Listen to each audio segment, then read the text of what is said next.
Greetings, traveler. I am the intro wizard. Welcome to episode 9 of Beholding Out for a Hero, where the side track is the main track. I hope you enjoy this actual play Dungeon and Dragon. I hope you enjoy this actual play Dungeons and Dragons podcast, but not too much. For relegating me to episode 9, I have cursed Nico's microphone to malfunction throughout the episode.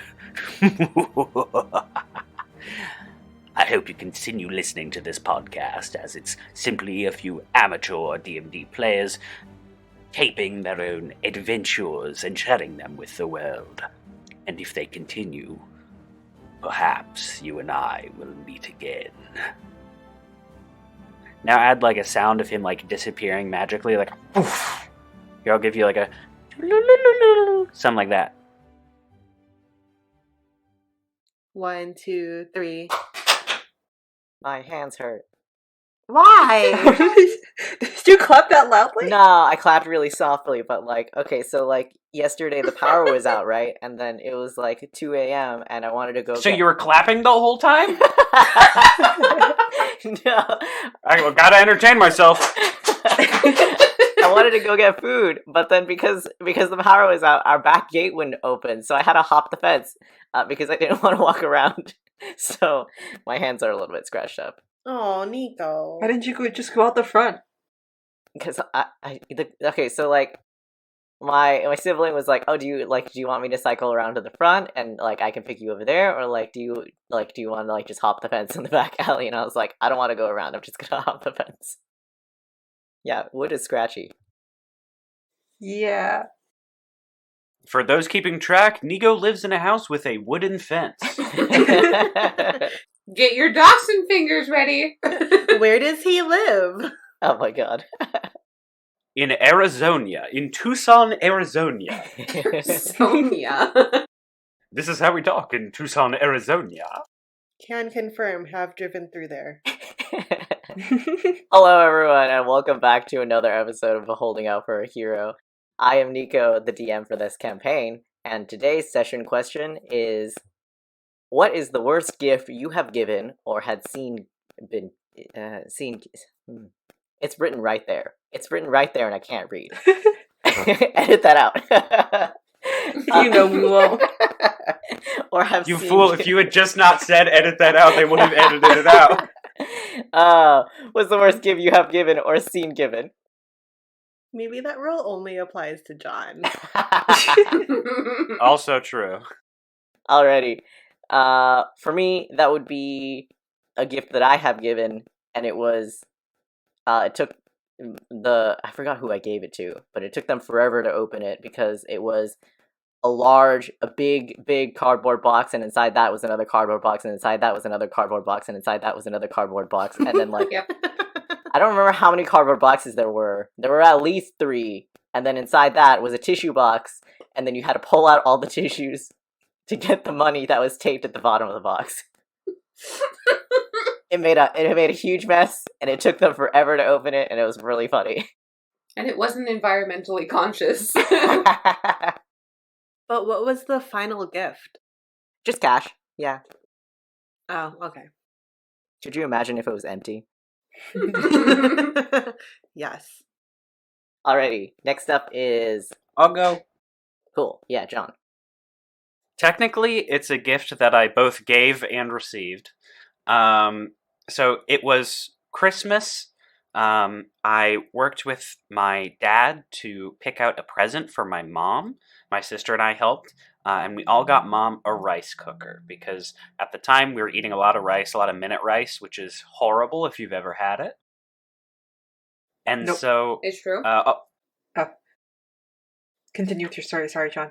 Hey, I'm John. I play Patches. So it was Christmas, and we ate a lot of minute rice, so we got my mom a rice cooker. But when she opened it, she kind of went, "Oh." And we were like, "Why? What happened?" And then she looked at what she got from my dad, which was also a rice cooker. Oh, no! Oh, man. So then we got 2 rice cookers, and we could cook rice twice as fast. We put one in the other, and then it cooked it even faster. Yeah, that's how rice cookers work. Can confirm as an Asian person. Alrighty, who's next?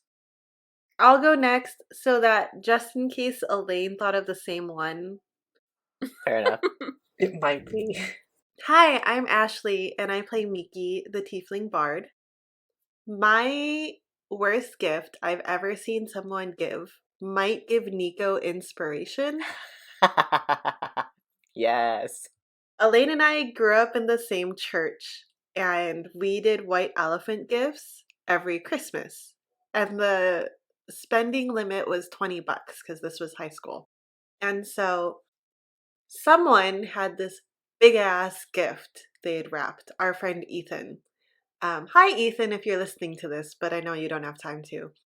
And he had wrapped a large box, and the person who unwrapped the box, opened the cardboard box, and inside the cardboard box was a giant ice block in which $20 in pennies was frozen. Oh. That's good. That's creative. Not the exact one I was thinking about, but same person, very similar name. Oh boy. This person is an inspiration to me now. Let's put Ethan on blast. I guess I'll go next then. Yeah, what Ethan one are you thinking of?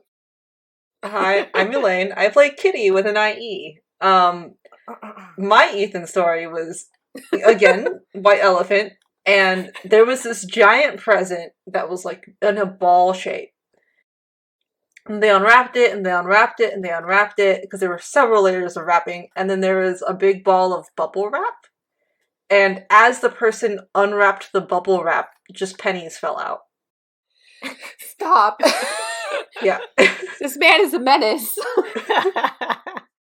Where does he shouldn't be allowed to have pennies anymore. But I No, don't 'cause think he he- uses cash these days, so it's fine.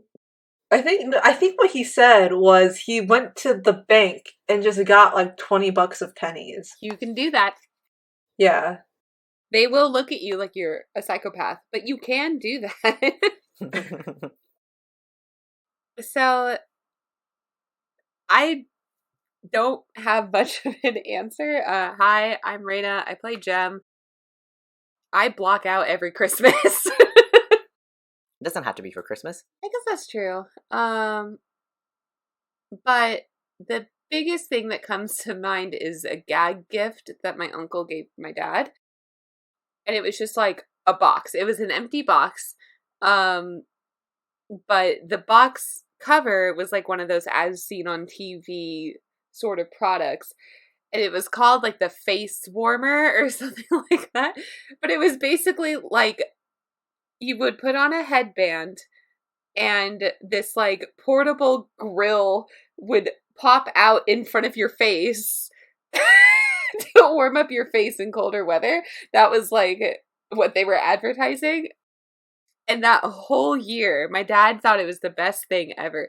He showed it to everybody. And the amount of people who went, "Oh, really? That's a real thing?" Just, I don't know. I think having to sit through the same dad joke 25 times makes it the worst gift that I've ever seen given. Fair. It was funny the first 5 times.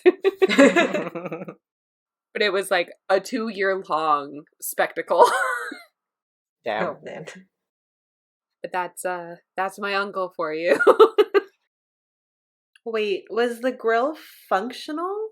It was an empty box, so there wasn't actually a face grill. But it was just, yeah, it was just like a fake, like as seen on TV box, basically. And there were a couple of them, but the face warmer is the one I remember. Alrighty, and with that, we will get into the session summary, which is going to be done by Ashley today. Yes. Also, I think that the session summary ending is wrong. Is it? The last line you say we reconvene in Dragon Eyes, but in my notes I have that we're going to start in Cogsgate. Yeah, we're going back to I Cogsgate. thought we got out of Cogsgate. We went into Cogsgate, and then we And left. we left. And now we're going as back. I was listening to the previous episode on ×3 speed, I don't think I actually got to the very end. So No, Nico. No. No. it doesn't matter. Y'all, it doesn't matter where you end up. Just go ahead and do the session summary. I'll forcibly drag the party in one direction or another. Okay, so last session, we didn't do much. Miki picked Patches up twice, and actually probably more than twice, because there was the conversation he kept trying to escape, and I kept picking him up. So Miki picked Patches up multiple times. We got paid. We still haven't split up our loot from the train. It's been 7 episodes, and we still haven't split up the loot from the train. Or read those wonderful books. Don't we usually do these in character? Yes. The line is real blurry.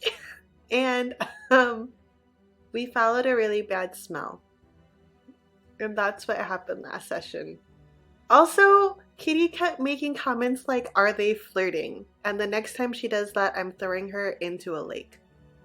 Did I?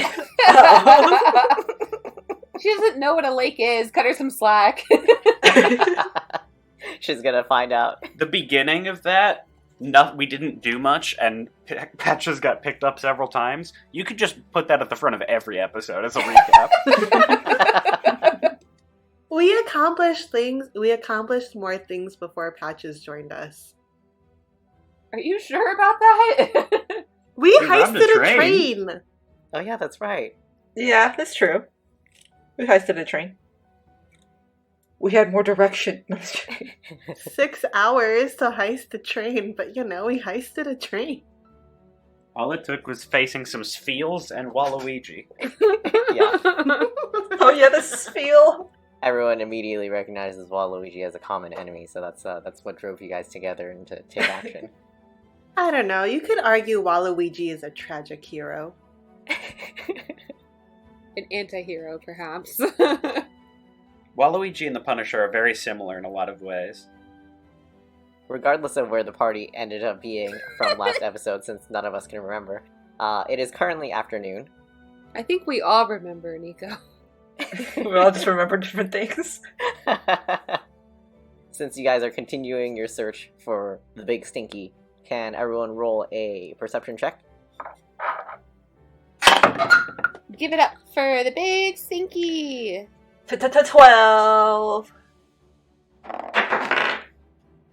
Oh, hot damn. 19 on die for a total of dirty 20. Nice. Nice. 14 for Jam. Nice. 16 for Miki. All pretty high rolls all around. Okay. Yeehaw. Yes, 12 is high. I played it off like it was a high number, hoping that it would be like, yeah, okay, fine, that's a high number. Okay. With everyone searching in their own ways, you eventually find yourselves on the southern border of Dragon Eyes, following the smell of the stinky. I need to roll a d4. D4. Because there's 4 of you, right? Okay.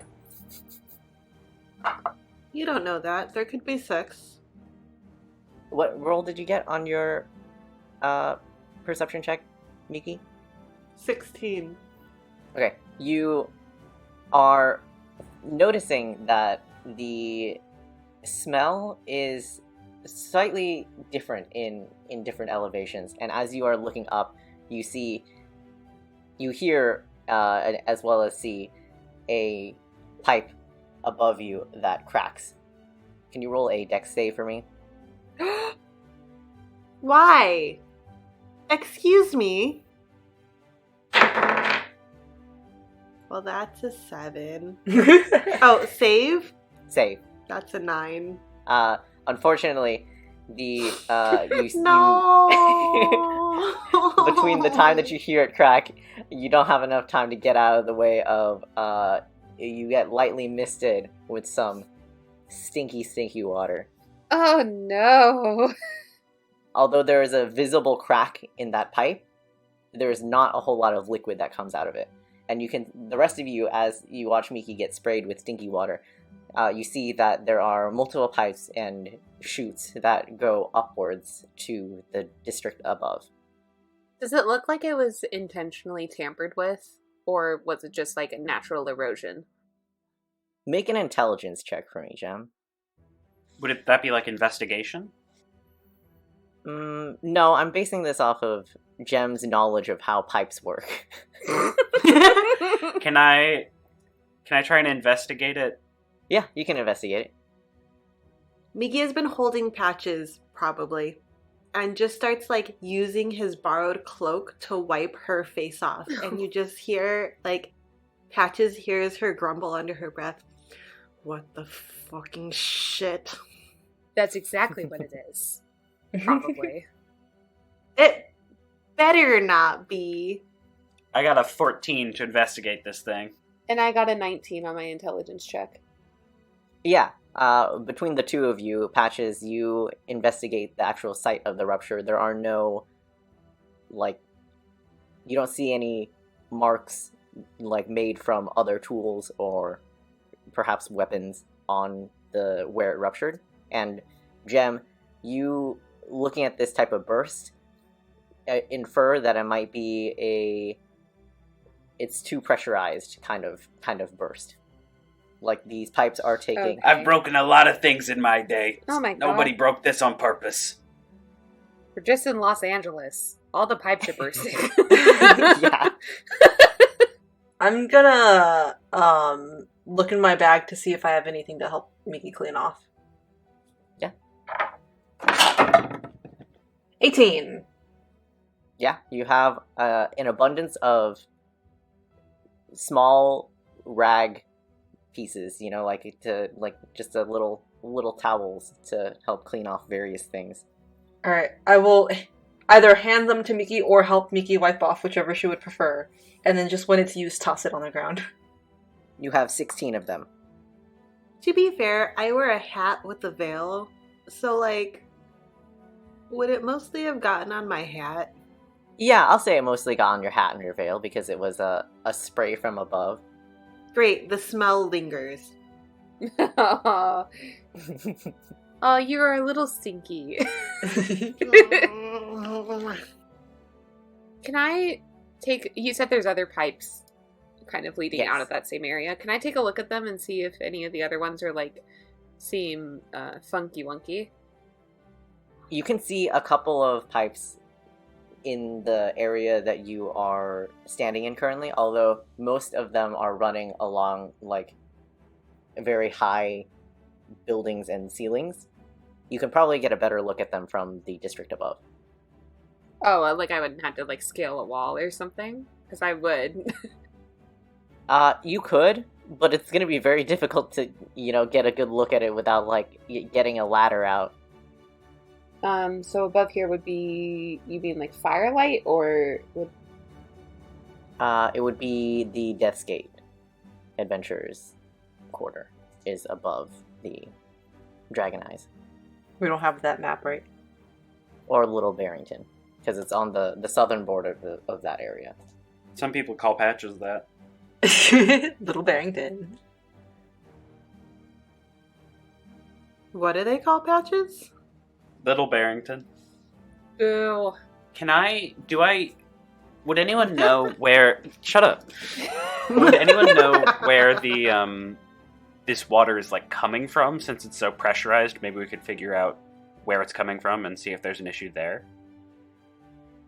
Are we gonna have to go into the sewers? Yeah, I was gonna say, like, can we see... is this the first pipe burst, or has it burst elsewhere, so we can see which direction it kind of came from? Miki refuses to look upwards in case something else pops on her. Patches, how much time do you think you would have spent in Sharn? Probably a decent amount, but just usually working. Probably not a whole lot of leisure time. Okay. What was Patches' question? of where it leads? Yeah. Yeah, where it would come from, so we could try and figure out why it's so highly pressurized. Would I know? Patches, I'm gonna say you probably wouldn't know. Gem, go ahead and... Actually, I'm not gonna make you roll for this. Yeah, you would know that the hoity-toity rich schmucks in Sharn have a lot of fancy new technology, like running water and sewage systems that isn't necessarily available in lower districts, and a lot of that waste runs downward in pipes. 1%ers. Would Should've my known. feature city secrets come into play in figuring out where it's coming from? Ayo. Can you send me the description? Yeah. Or for the audio podcast, should I just read it? Oh, yes, please. You know the secret patterns and flows to cities and can find passages through the urban sprawl that others would miss. When you are not in combat, you and the companions you lead can travel between any two locations in the city twice as fast as your speed would normally allow. I feel like that's not super relevant in what we're currently, like, in terms of city planning. That feat sounds more like it's in traveling. Right, but in order to travel appropriately, I need to know how the layout of the city is. Yeah, but you're not going to be traveling through sewer pipes. Why not? Oh, would Kitty be traveling through sewer pipes? Why not? Have you seen us? We're a couple of rats. Okay, go ahead and roll a... What were you asking to look for? The source of it? Or were you looking for something else? Yeah, like, do I know where it's coming from, basically? Like, which... Roll a... intelligence check for me, please. 15. Alrighty. You, between everyone's collective knowledge and, whatchamacall? Well, as you guys are talking about where this could possibly be from, you guys gather that it is from the, not middle, but the upper districts, trash and sewage systems. And something, you assume, clogged one of these pipes, and that's why there is a stinky in the lower districts. Are there any nearby, like, sewer openings? Kind of like, like underpass sort of openings that, like, can feasibly fit a larger person, such as myself? No, all the pipes that you see around you and in this area are rather relatively narrow, like maybe 10 inches across. Okay. Are there any city officials investigating the burst and or the smell? Down here, not that you can see. Yeah. No, we need to raise a stink with the 1%ers. Boo. John can do it, but I can't. As you guys are standing around looking to see where these pipes go, you do get a clear view in a specific alley that you can see goes up past Dragon Eyes to the Death's Gate Adventurers Guild district. And whoever is in that area looking and investigating, you can hear a loud creak. A metallic, like, strain almost. Uh-oh. From above. From above. Can we, like... I'm gonna push everyone back out of the way of possibly oncoming projectile sewage. Miki takes out a parasol. Well, you know what they say, to get away from things falling down, you get up. Right? I feel like that's... No one says that, but No one's ever said that, ever. it's a good plan. Motor says that all the time. I mean, don't get me wrong, it's not bad advice. But no one's ever said that, ever. Kitty with an IE just did. I feel like Motor just tells me things and tells me that everybody says it. Yeah, well, it's probably good advice. Just anything that Motor tells you is common knowledge probably isn't common knowledge. Also, Nika, for clarification, you said the metallic groaning was coming from a like an alley to our left? From above you. Above us, okay. Not in your current district, but the district above you. Oh, okay. Do we care? Jem, what do your elf ears hear? They're taking the hobbits to Isengard? I'll use my elf ears to listen to whatever they're referring to. I might just be stupid, so take this with a grain of salt. But when you say it's coming from the district above us, do you literally mean like there's a cliff face and then like a tiered wedding cake? Like there's another district right there? Or is it like some distance away? I mean, it's literally above where you guys are currently. So, you guys being on the south end of Dragon Eyes, near the Cogsgate border, above you is a different district. Like, if you were to, like... If we were to move only on the y-axis and go straight up, would we arrive at a different district? Yeah, Okay. yeah, exactly. Got it. Okay. So yeah, can you give me like an XY axis with coordinates of what's going on here? So like, let's say we're at like X0, yeah, so it would be like, or like 30-0, right? Again, this is an auditory podcast. This is basic math knowledge. All of our listeners, if they're listening to this, they should know what an XY axis is. So let's say we're 30-0, Nico. Are we talking like it would be like 30-30? What I'm saying is the noise roughly is directly from above where you guys were investigating the pipe. So hypothetically, if the middle portion of the city that was above you collapsed on you, where you heard the noise, that spot is like literally right above you. It would fall onto you guys. Oh, wow. Also, I feel like technically, in the case Jem or Reina is talking in, it should be an XYZ 3D axis. I thought that too, but I wasn't going to say anything for fear of tangents. Shut up, math major. Tangents appropriate for... I'm gonna stop now. No, no friggin' calculus. Go home, to Ashley. this. Oh yeah, I should have expected as much from the engineer. I sent a side view of what Sharn kind of should look like. I did see that, thank you.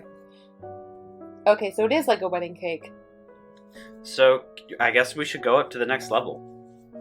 We can use Kitty with an IE's navigational ability.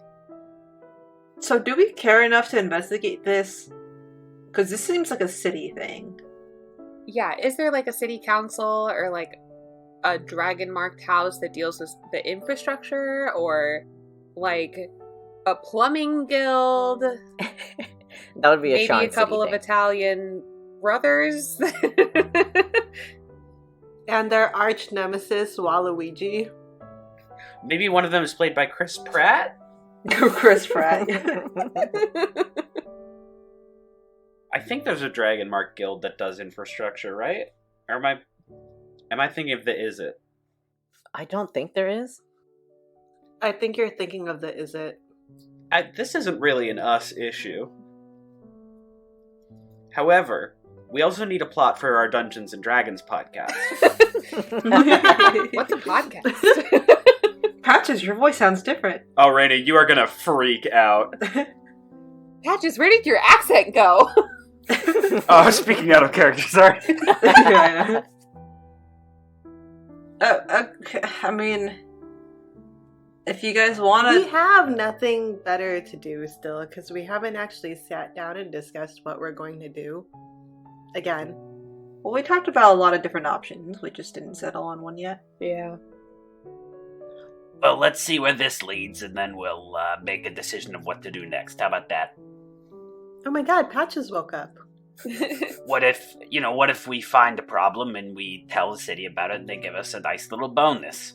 It's true. Or what if we do all this work and they just like, thanks, bye. And take the credit? Yeah, that's also true. Then we'll break it again.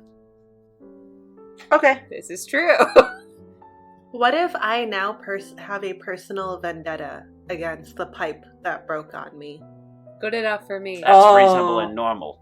Do you want revenge on the pipe? We can get you revenge on the pipe. Mm-hmm. What do you want me to do to it? It'd feel real nice to just, like, break something right now.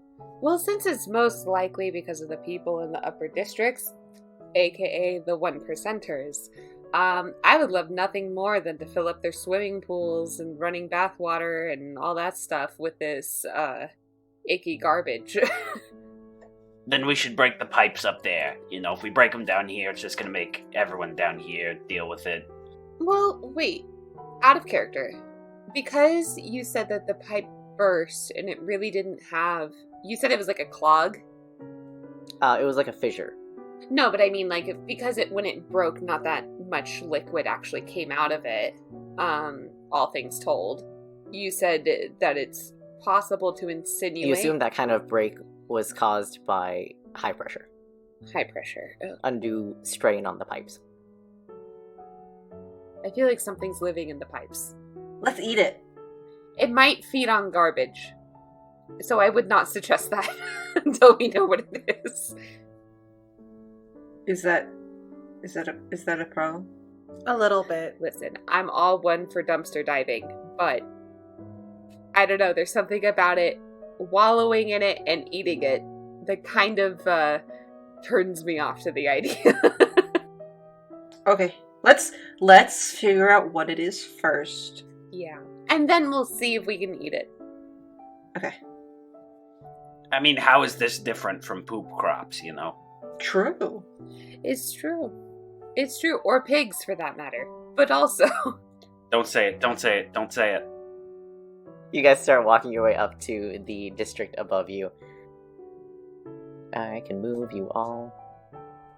Wow. Ooh, it looks like stained glass. Here, in the middle districts, as you guys move past into Death's Gate Adventurers Quarter, you find that there is, relatively compared to the district below you, a lot more commotion. There are a few visibly paroling Sharn guards that seem to be searching for something, as well as a few what look to be mercenary types wandering as well, also seeming to search for something. Hey! I'm gonna wave down one of the city guards. Yeah, you easily approach one of the city guards who is standing next to a wall, idling as his partner kind of investigates the pipes in this area. Yeah. Hey, a pipe burst down there and hit my friend in the head. How are you going to compensate us? Listen. I'm gonna approach the guard Yeah. and go, hello. My name is Jem. I'm a lawyer with the lower division. This is my client, Miki. I'm helping her out. Lawyer with the lower division, don't make me laugh. No, they also deserve... The pipe issue, we're working on it, okay? Justice rights. Pipe down. Okay, I am not getting into this philosophical discussion with you, mister. I went to law school. Now you need to listen to me. This is my client. I am representing her in court. Can Miki have disappeared during the course of this conversation? Yeah, you can wander out. I pick up Patches and just walk around the corner of the building. Yeah. I think I just want to give this guy a hard time, just for the sake of it. Honestly, I just want to pick a fight. Yeah, but, like, don't drag me into this. I'm sorry, she's part of the Witness to Protection program. You don't get very far in your argument with this guard who seems unwilling to believe that you're a lawyer and is kind of honestly judging you on how you look and the fact that you came from the lower districts and are arguing for them. Miki and Patches, are you just taking a general look around? Sure. What do the pipes here look like?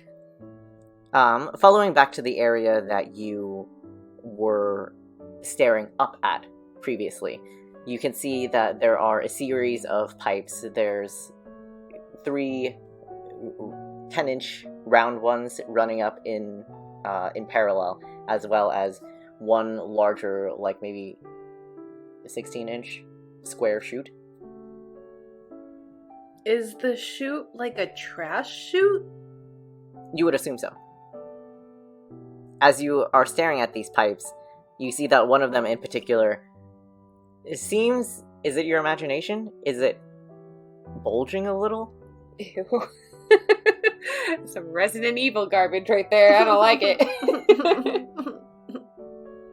I take one step backwards. As you take a single step backwards, that pipe does in fact burst. Jem and Kitty, you could hear this from where you are since Miki is not too far back.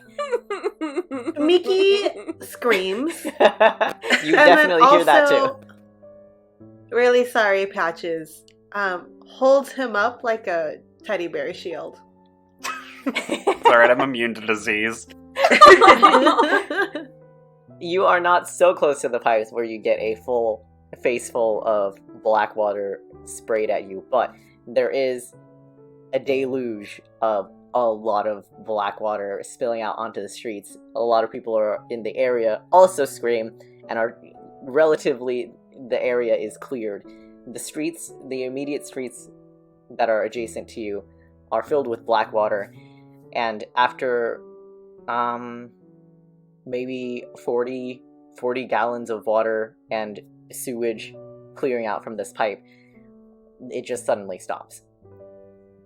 There are two things I would like to do. Yeah. I'd like to cast Detect Poison and Disease to see if this is poisonous. Yeah, you can easily do that. It is not poisonous in that, like, it's a poison or poisoned, but it's just, it's the normal amount of sewage poisonous, I guess. There's definitely some nasty diseases in there. Yeah. Mm. Nothing unexpected, though.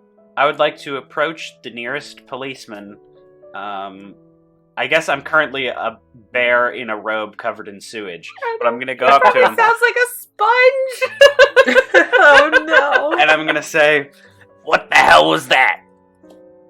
And it's the policeman that Jem was hassling before, who had wandered over with their partner as well to look at the area. And I'm assuming Jem and Kitty also wander over upon hearing the commotion.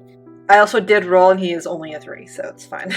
He's a 10 for me, Chief, and I'm disappointed. Oh no! I forgot that was a thing! Wait. 10 for me too.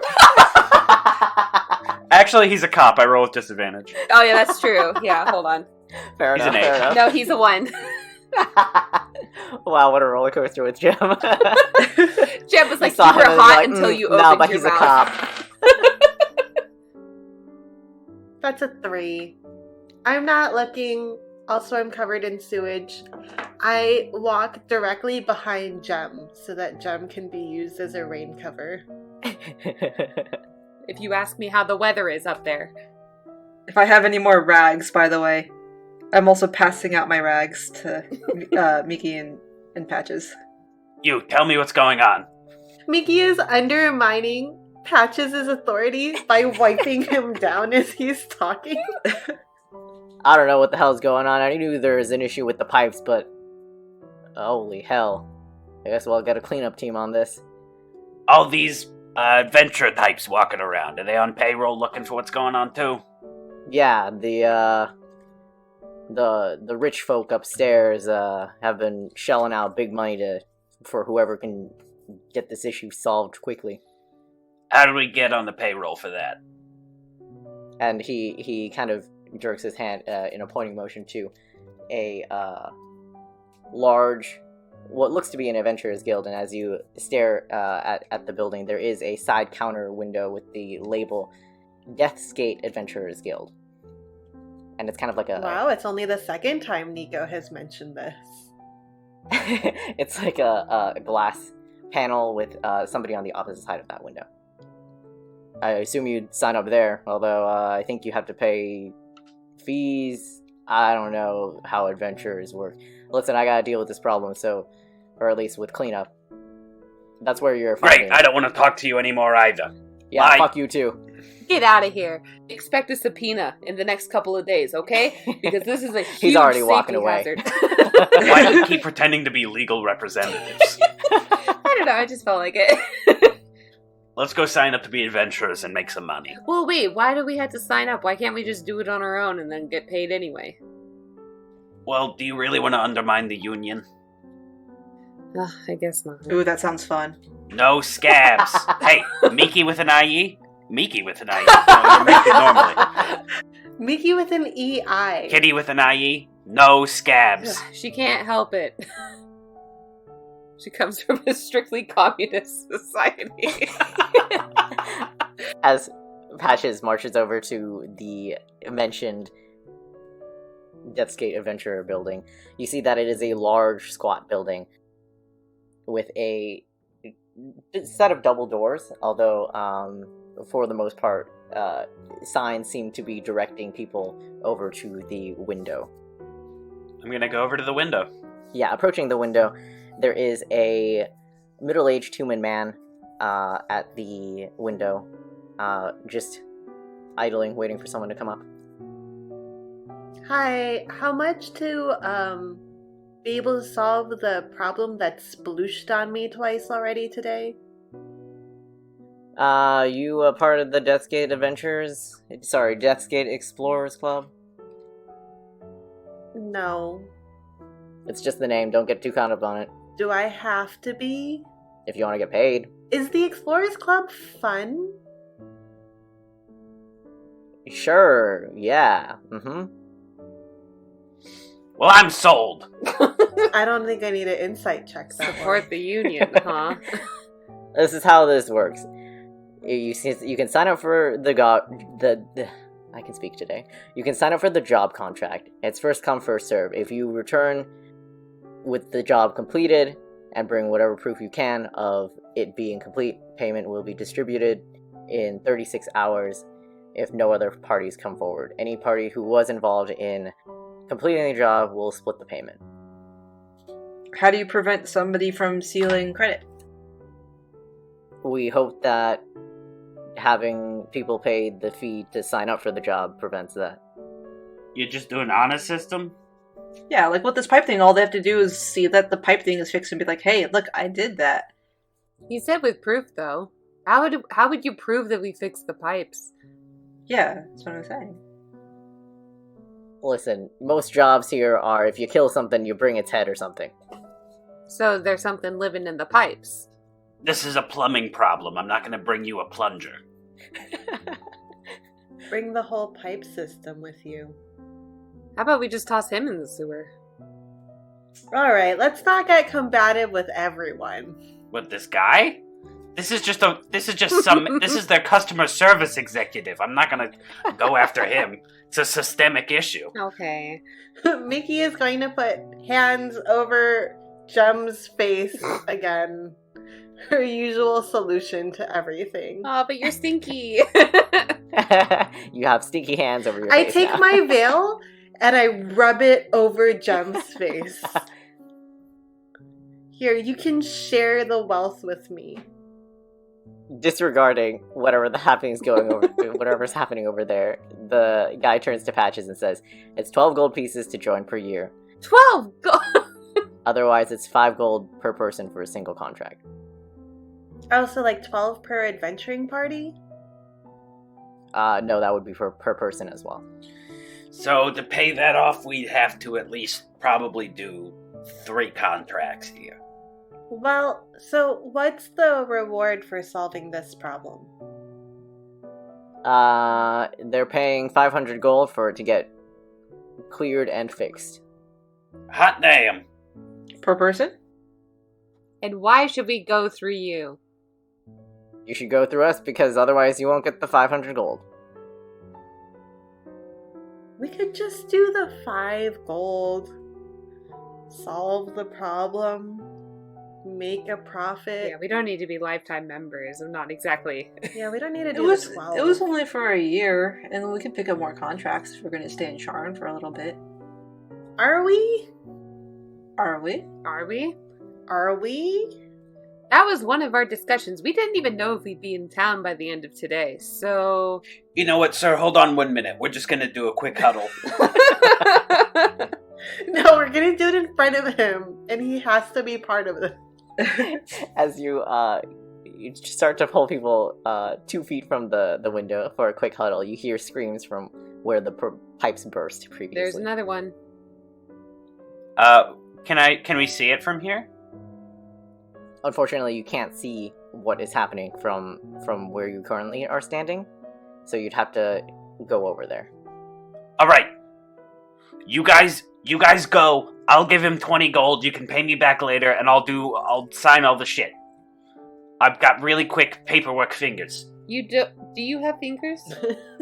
I do have articulating fingers, yes. I have Wait, 4. you have fingers? We've discussed this. You have fingers, but not See, toes. even Nico doesn't know. Did you hear that, Patches? That was They're more thought. like... They're lightly separated pads. And a He thumb. has to have enough dexterity to hold things, but not with his feet. Yeah, I got 3, like, sort of little fingers. Little, wide, stumpy fingers. You ever looked at a teddy bear? I have to update my drawing. Teddy bears don't have fingers.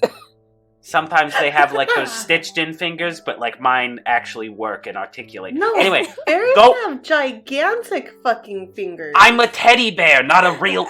Go solve that problem. I'm gonna do paperwork. As right. the rest of you run over to... Let's go, girls. I don't know how long this is gonna take, but Patches is handling it. It shouldn't take too long. As you guys run over to the burst pipe, you see that some extremely viscous-looking sludge had dropped out of it, while another large viscous thing of sludge seems to be currently dropping out of it.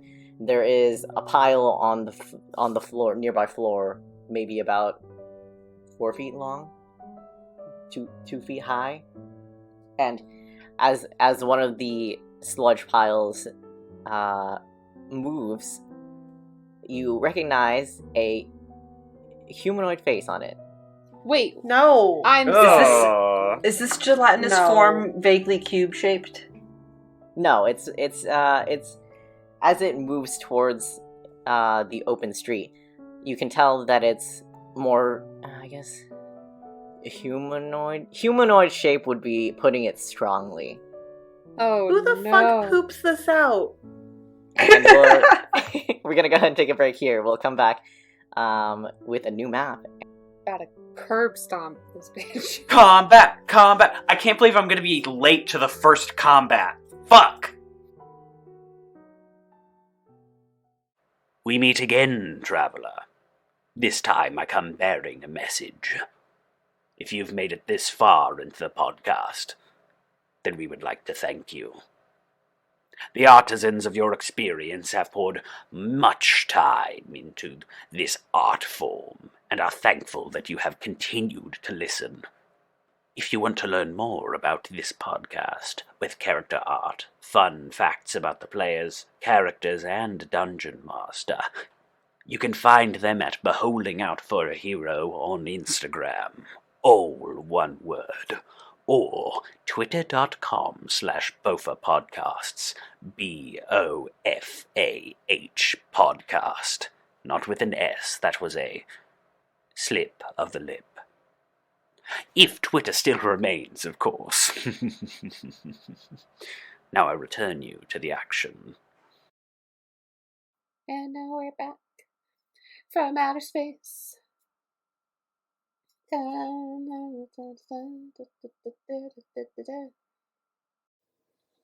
Those aren't the lines. Are they? Huh? Is it outer space? Really? And now you're back from outer space. Yeah. Oh. I should have changed that stupid lock. Should have made you leave the key. If I had known for just 1 second, you'd be back to bother me. So on I go. Sorry, family thing. What did I come back to?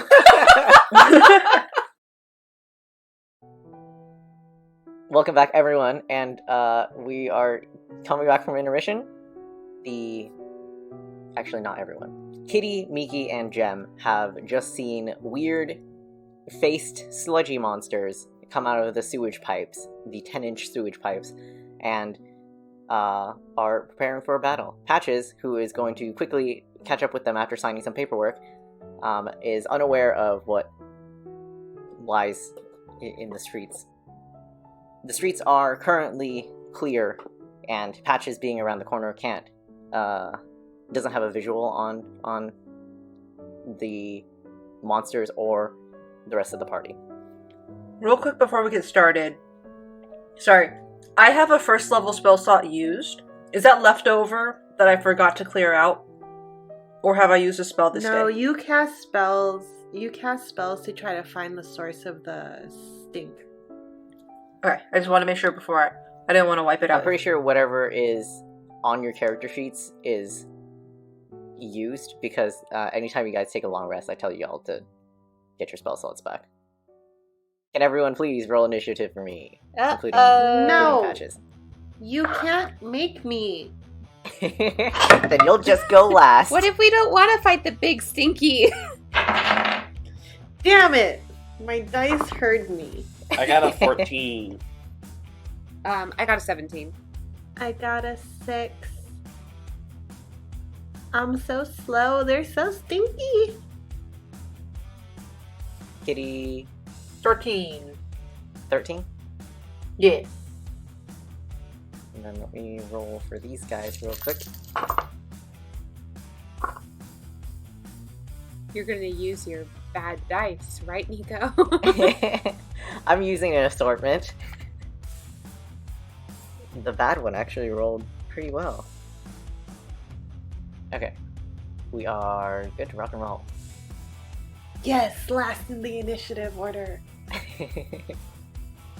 So, Jem, you are quick to react first as you see these floppy faced humanoids approach you. Oh, they are like approaching us? Yeah, they're slowly slugging across the floor. Okay. Shoot, this actually doesn't. The rest of the streets, from what you can see, are clear, so you are the only things within the vicinity. Well, how am I supposed to sneak attack them when they're coming to me? If I bonus action hide first, can I still get sneak attack if I attack after hiding? Mm-hmm. Okay. You just won't be hidden after you attack. That's fine, I don't care. Okay, then I'm gonna bonus action hide. I'm gonna, Go ahead and roll a stealth check for me. Okay. Guys, I remember how to play a rogue. Remember that first battle where I didn't get to do anything? You dragged an unconscious man over. You technically did stop the fight, though. I did, but just Yeah. not in the way I'm supposed to. That's gonna be an 18. Yeah, you're fairly confident that you're hidden from these monsters. Okay. So can I like move then hide like over kind of in between these these buildings, or I don't know where would thematically make sense for me to hide. I was thinking that you just went back around the corner. Okay. And then I mean I could hold my action until they come to me.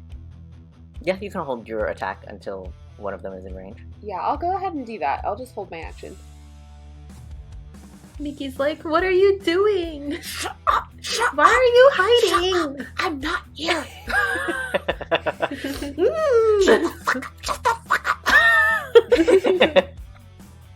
Which attack are you holding?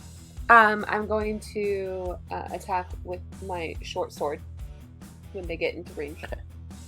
Sure. And that is a melee attack, so they'll have to be close to you. Just FYI. Okay. Yeah, then I'll be like, yeah, just right around the corner where it's like... Yeah. Since they look like For they're sure. relatively close to the building anyway. Patches, you finished signing the paperwork. Hell yeah. That was pretty fast. Told you got quick hands. Alright, I'm running up. And then...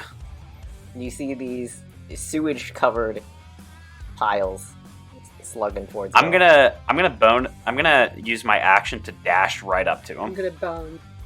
Yeah.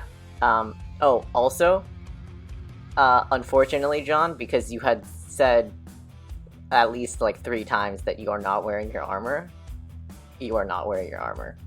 Oh no, my teddy Yes. bear! It's alright. That armor is just for show. I have armor integrated into my body. Oh yeah, that's right. My Okay. weirdly armored teddy bear. Bonus action. I'm gonna cast Shield of Faith. So Patches finishes signing the. Did they have like a pen that they gave me to sign this? Yeah, you probably. Did you steal their pen? I accidentally take the pen with me because I hear the sounds of commotion, and Patches' metaphorical blood starts boiling. And he just steps away from the window, pen in hand, and starts sprinting down the street. And as he's running, just a sheen of like yellow glowing light covers his body in this sort of knight armor, silhouetting the armor that he usually wears, but instead it's just this translucent gold as he sprints full speed at these sludge monsters. It's almost as if you never took your armor off. As he's running, as he runs by Miki and Kitty, he says, "A membership to that also comes with the YMCA, so I'm considering." Do you float when you swim? Yeah. Unless I get too much water in me. Alrighty. Is there anything else you can do? I used my action to get right up in there. Alrighty, Kitty. I'm so debating, should I do what Kitty would do, or should I do what Elaine would do? Do what Kitty would do. Because Elaine would be like, Gotta do it. humanoid. Yeah. I know, but like, humanoid covered in sewage doesn't mean monster. But Kitty... Yeah. Sure. Because like, it could just be a person covered in poop. We don't know. It is not very person-shaped. As you're looking, maybe this will clarify Kitty's decision, but as you're looking at it, it's probably... It would be 5 or 6 feet tall, standing, but it came out of a 10-inch pipe. And Okay, it is very floppy, Never like mind. a wet towel. Yeah, humans can't squeeze like that. Humans have bones. We haven't mentioned batteries at all. Is batteries with us? Yeah, I assume batteries follows you everywhere. Okay. I just need to remember if moving and then triggering batteries, is that all a bonus action? Or is that an action as well? Take an action to create, and then once you've created your cannon, it doesn't actually say in D&D Beyond. I think it's a bonus action though. Okay, I know firing or triggering batteries is a bonus action. I just don't remember about moving batteries, but I'm gonna assume it's also part of the bonus action, just to like do anything with batteries. I'm gonna pull out my totally legal pistol. Jem just squints. And I'm gonna fire. Sure. I'm Have assuming roll I can attack. shoot around Patches, right? It's not like I'm... Yeah, you'll wait for a moment where you can shoot around Patches. Okay. Because Patches isn't big enough to, like, I don't know, cover up all the targets. This is not that narrow of an alley. Okay, this dice is going away, because that's only a 10. Unfortunately, a 10 misses. That's a 10 when I have a +5 to hit, by the way. Oh, Lord. Ooh. That's rough. I'm just gonna move them 10 feet so they are slightly behind Patches. Yeah, sounds good. And they are going to lift up their paws and little... They're not psychic. Psychokinetic knives form, and it's just like... Phew, phew. They fling these little knives at the green sludgy monster. Yeah. Go ahead and roll to hit. That is... It's a 17. 17 hits. Yay! Batteries is much better than I am. That is 2d8, so that's 14 plus 4, 18 points of force damage. Ooh, nice. I don't know if the type of damage matters, but force damage. Yeah. 18 points of force damage? Yeah, and the force of the impact of Battery's attack kind of shreds a lot of this creature, and you can see thin pieces of its body being just a layer of skin fall off, and it's got a lot of holes in it now. It's like if you had an umbrella that had holes in it. That's what it looks like. Swiss cheese! And Kitty just in the background. Good job, Batteries! Alright, it is the slime's turn. What am I on? It's green slime. Bring it, big boy.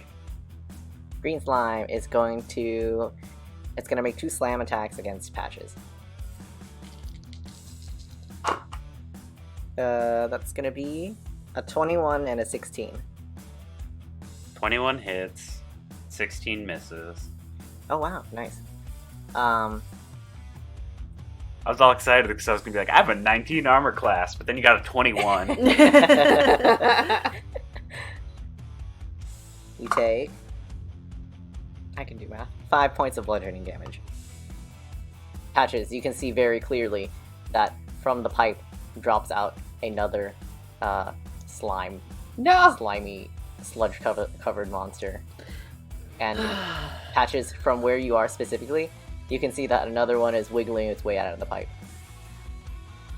This other fleshy skin bag is gonna go up to you, Patches, and also make 2 slime attacks.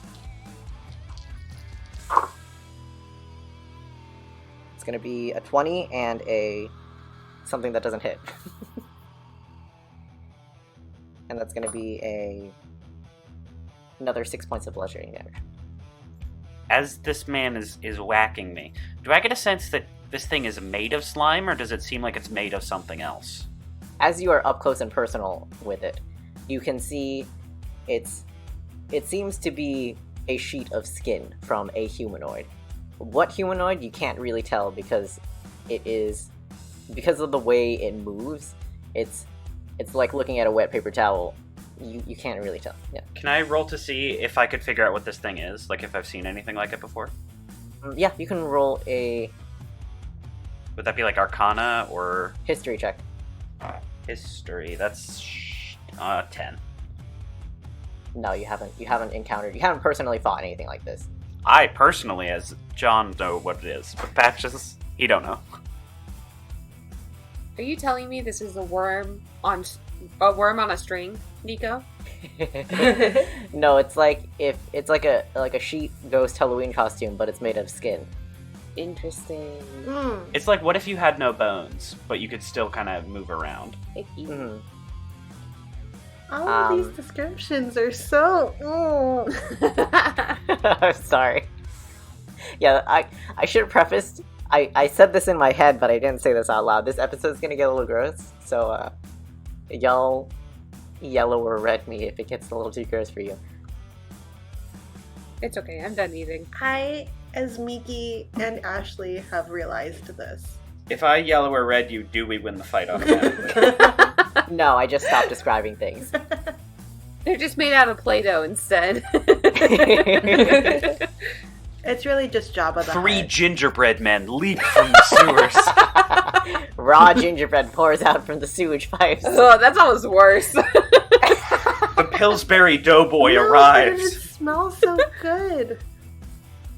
The red monster is going to, you can see Patches, it kind of just slides up against the wall, even though there's not a lot of space between the monsters that are currently in front of you and Batteries. It's going to shimmy across past you. Patches, you get a attack of opportunity. With Batteries as well. No, because it didn't leave Batteries melee. Alright, I'm gonna frickin' chop this man up. Using my greatsword. Nice. Oh, I dropped my die. Hold on. Hang on. Oh. Party foul. Hold on. Oh, it's bouncing a lot. Okay. 15, 21 to hit. Nice. Yeah, that hits for sure. All right. And question for you, Nico. Hmm. Is this red slime now, like, kinda, sorta within range? Not of your melee. Okay. That is a 12 damage. Nice. 12 slashing damage. Nice. As you run your greatsword through this skin monster, you find that it doesn't quite cut the way you think it would. Oh, hell. This one in particular seems to not take as much damage, almost like tanned leather. Does it seem like it's specific to this, or does it feel like it's resisting my weapon because it's not magical, or just because that's how this particular boy works? You think it's just this one, because as you hit it as well, as it resists the damage that you do see that there is something that glows on it, although you can't make out what it is. He's got a glow. There's a glow. Something's glowing. I can't hear you, and I refuse to listen to your words because I'm too grossed out. Alrighty. Red is going to make 2 slam attacks. You know what? I'm gonna roll. I have a question. Yeah. Does Jem get a turn because technically something ran past her? You said that I wasn't within melee, because I would have to be, like, right here. I'm 1 square too far. 5 more feet up. Why aren't your arms 5 feet longer? They could be. If I was one of these flesh creatures. Yeah. Next session, Gem is replaced by an arms character. 2 slam attacks against you, Miki, would be 12 and a 13. Oh my god, what are you? What? 12 does not hit, 13 does hit. Okay. You take 6 points of bludgeoning damage. Oh, that's not as bad as I thought it was gonna be. Also, my HP is higher than I expected, so this is great. Nice. And it is your turn. Sorry. Wow, why do I never... These don't count as humanoid, do they? No, they do not. Okay. I never have the right spells that I want. And then as a bard, I'm locked into them.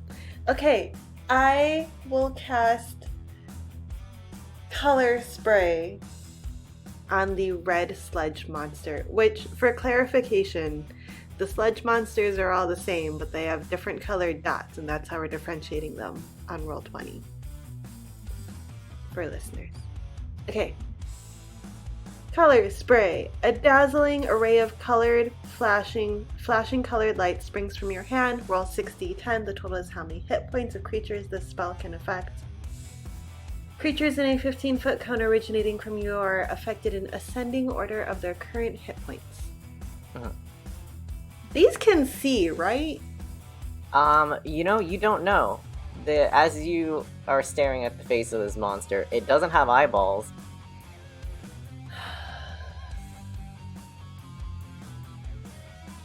I can't believe I'm gonna waste a spell slot figuring out if they can see. Anyways, I'm going to roll 6d10. Do I have 6d10 as a person? As a human?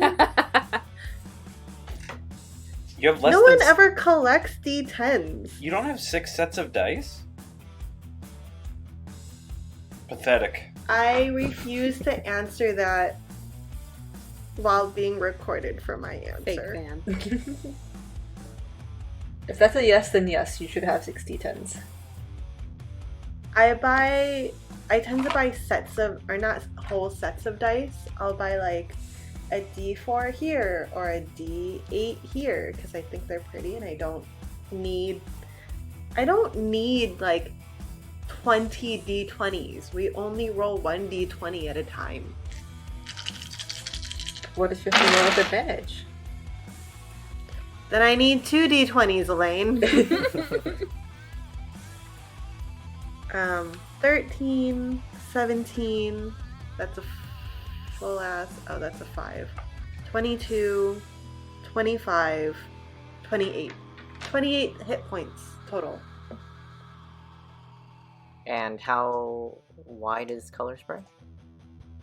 15-foot cone. But I'm angling it so it doesn't get batteries. Or patches, right? You just want to hit the one right in front of you? Yeah, I mean, I think cone-wise, it would end up possibly hitting Patches it doesn't matter. I'm sure Patches has more than 28 hit points. I don't know. If you angle it so it like faces this way, it probably wouldn't hit Patches. Yeah, it's just the red one. You cast your spell, and the creature does react to it, although you're not certain of its effect. And then I will expend one of my bardic inspirations to do Tales from Beyond as a bonus action. Sure. So, okay, so I'm gonna hold it in my mind for this round because it's a bonus action to basically cast it, but it's an action to choose a creature. So. Okay. 6! Oh, Tales of the Traveler. The target gains temporary hit points equal to the roll of your bardic inspiration die plus your bard level. Nice. So you use an action to cast that, to have that effect go, right? Yeah, so it'd be, I'm only using my bonus action to cast it now, and then next level I will imbue someone with the Tale of the Traveler. Okay, cool. Anything else? No, because it'll hit me if I move. That's it. Alrighty. One more boneless monster plops out onto the ground. Bone jangles. Can the pipe stop shitting out monsters? And with this final one, another deluge of black water spills out onto the streets. Ew. Ew! That's all that one's gonna do, just splat. Okay. Gem. Oh my god. Well, that did not work last turn. So, I'm gonna get up in the red sludge's business. And does this counts as flanking, correct? No, you have to be directly opposite. So Okay. Kitty and Batteries will be flanking. You're not flanking with anyone. Can I, if I move there, can I flank? Yeah. Okay. I'm gonna flank. I'm gonna freaking kill it. I'm gonna kill it dead because, damn, it's stinky. So I'm gonna hit it with my short sword, and because I have... It is in fact stinky. It is. You could say a big stinky. So, because I'm hitting it with a finesse weapon, and I have advantage on the attack roll, I get an extra 2d6 damage if I hit it. Mhm. Okay, so I'm going to take a swipe at it with my short sword. That's going to be an 11 to hit! Unfortunately, an 11 does not hit. Oh! It doesn't move quite the way that Gem expects it to, because it moves like a fluid more than a creature. So, I have the lucky feat, Oh. so I'm going to spend a luck point to re-roll that. Yeah, sure. Oh, hell, that's worse. Okay, never mind. Oh no. This blue guy came out, and now the pipe looks like it's done, right? Like, it's not going to poop out anymore. Yeah, you assume from the release of more black water that there's no other monsters coming out, although you can't get a very good view from it past everything in between you and the pipe, so... That's true. Nico, I know you said Miki couldn't tell what the effect was, but is the monster actually blinded? It is not blinded. Okay. Fuck. Never mind, she had to spend a luck point. Oh, me, you mean? Yeah. Yeah, because if it was blinded, you'd just have advantage. Oh, wait! No, I You already get advantage for flanking. didn't take advantage. I'm a dumbass. Are we using flanking rules? Yes. Okay. Okay, so I didn't actually roll with advantage. Okay, go ahead and roll again. I'm so sorry. I'm so dumb. Just roll one more d20. Okay, just one more. Mhm. That's much better. That's a 25 to hit. Oh yeah, 25 definitely hits. Okay. Do I still need... Yeah, we'll just say I use the luck point, I guess. That's fine. We'll just go in order of the things that happened. But a 25 hits. Sure, okay. Okay, and I get sneak attack damage on it as well. So, that is... I'm so sorry, guys. I'm so bad at combat. This is embarrassing. John, would you happen to know if sneak attack damage is the same type of damage as whatever attack you're doing, right? Yes. Okay. So short sword, I think is short sword piercing? It is. So that is 6 points of piercing damage plus an additional 5 points, so 11 points of piercing damage. And my next plan is just to curb stomp. As you attack this monster in front of you, it doesn't take big stinky. Big It stinky. doesn't take as much damage as you were hoping to, as something on the creature itself glows for a second when you hit it. Whereabouts on the creature? That would be a perception roll on your turn as an action. Okay. Because of all that's happening and it moving and you moving, it's hard to get a look at it without focusing on it. Okay, got it. So we put him in the dirt first and go from there. Dog pile. Alrighty. Next up. Oh, anything else on your turn? Sorry, I'm just gonna bonus action disengage. Yeah. And go back over here if that's okay. Yeah, that's fine. Alrighty. Patches, your go. Why are you hiding again? Because I don't want to get hit. They're stinky. Boo! I'm gonna slice up the orange skin boy. I'm gonna just take him, turn him to Go for it. shreds. That is a total of 16 to hit. Yeah, that hits. I'm going to burn a spell slot Mhm. to smite, so I add 2d8 to this. Yes. Nice. Listen to those click clacks. That's going to be 18 damage. Nice. So, Patches raises his flamberge, the blade of which begins to glow with, like, this, again, like, yellowish, almost flame-like light, and he just rips across this thing. The way the blade is shaped gives him way more cutting surface, so if he can, he's just gonna see how much of it he can cut off. Yeah, you shear off significant portions of this creature. There are pieces of leather-like material that are actually no, it wouldn't really be leather. It's skin. Pieces of skin fall on the streets as the orange and the green one are looking really rough. And then that is my turn. Nice. Kitty, your go. How tall is Patches? A solid 5 even, yeah?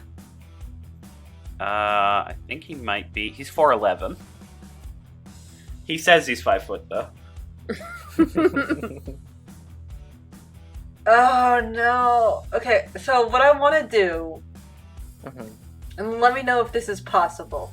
So I'm going to cast a spell, or I want to cast a spell that will have a stream of acid spew out in a line 30 feet long, 5 feet wide. So it should capture everything from me to the 30 feet down, which is all of the sludge monsters, including Patches and batteries, though.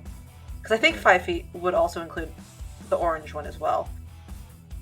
Can I have batteries climb on top of Patches and protect Patches from the acid?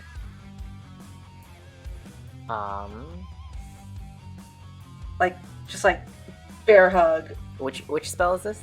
Tasha's caustic brew. Bear hug the bear. Yeah. If you want that to happen, I will have Patches roll at advantage, and if Patches avoids being sprayed, batteries will take a little more damage. Okay. Alright, so I'll do that. For bonus action, I'll have batteries just jump and like bear hug the top of Patches to hopefully protect him from the oncoming spray. Oh god, Patches, save yourself! No, that's me. Wait. Battery, save yourself! I was like, what? And then a stream of acid from a line starting from me 30 feet out, 5 feet wide, directly out, so it should cover all 4 of the sludge monsters, just spews out, and they have to take a dex saving throw, or be covered with acid and take 2d4 acid damage at the start of every turn. Until they take an action to scrape it off, or scrape it off with somebody else. Alrighty. Can you roll 3d4 for acid on batteries, and then Patches, you roll dex saving throw at advantage. Yeah, I got an 8. Oh no! At With advantage? Mm-hmm. Oh, boy. I got a 7 and a 9, and I have a -1. Oh boy. That's If we 5 on batteries.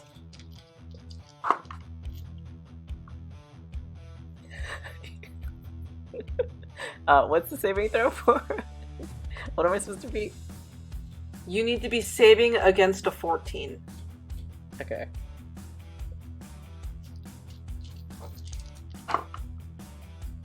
It's real unfortunate for Patches, because everyone but the green one makes the saving throw. No! Really?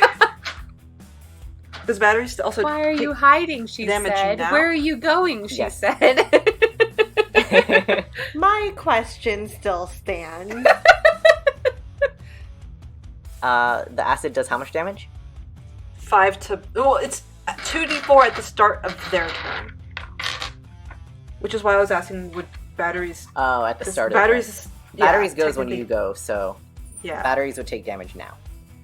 Okay. Yeah, so I took the 5 off for batteries. Okay. Perfect, the green one is going right away, so I don't forget about it. Oh, double 4s. Yeah, the green one is dead. The green one is dead. Yay! Yay. It flops to a truly lifeless pile of mass on the floor, and it stays very still. And Kitty's just gonna shout out, "Sorry, I thought I'd get more of them." After that is the orange one, which will, you know, it's gonna go for Patches again, because Patches is right there. And also, I just cut off a lot of its body parts. Yeah, it doesn't seem to be attacking you out of a personal vengeance for you cutting off its body parts, but it is attacking you. That's gonna be a 19 and a 20. Fuck, both hit. Come on, man. Roll worse, Nico. Nico does roll very well as a DM, and it's a little frightening. I'm so sorry. I have this huge ass AC, and it just don't even matter. I know, your AC is super high. I keep switching my dice too, I swear to God. I'm using all of them. I'm gonna go buy a shield. So it makes 2 slam attacks against you, and you take 1 or 2. 1 plus 2 plus 6 is 1 plus 2 plus 6 is 9. Play along at home. What's 1 plus 2 plus 6? Help our DM do math. 9 points of bludgeoning damage. Write on your screen in Sharpie what you think the number is, and Nico will figure it out. No, not Sharpie. Crayon. Yeah, use crayon. But really, it's more like Dora the Explorer. Do you know where the map is? What is 1 plus 2 plus 9? Help Nico do math. As it hits you twice in quick succession, it gets closer with the second hit and grapples you. Ah. There is now a dying piece of skin wrapped entirely around Patches. I don't even have any skin, idiot. You are blinded, and the second part doesn't matter. Go. On your turn, you can use your action to try to throw it off of your face. Got it. That's the orange one's turn. Red one's turn. Red one is going to... Big stinky. Red one is going to decide what it wants to attack. It's going to turn around and go for batteries. Is battery still on Patches? No, I would assume batteries had moved off. Okay. Because y'all can't occupy the same space unless one is wrapped around like a skin monster. 3 creatures in a single space. I'm so sorry, guys, that I'm rolling well. I never roll well normally. I only roll well as a DM, to the unfortunate demise of everyone around It's me. very true. That's going to be a 19 and a 17 to hit. 19 hits. Okay. 19 hits, and that's going to be 5 points of bludgeoning damage. And it's not going to move. Miki, your go.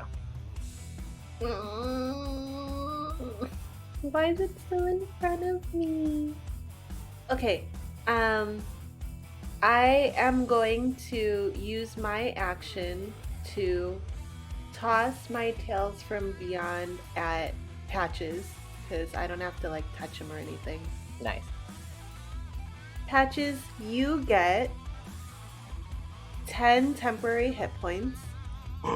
Your walking speed Nice. increases by 10 feet, and you gain a +1 to your AC. Nice. Ooh. I'm at 20. Nice. Nice. So have fun with your weird skin poo thing.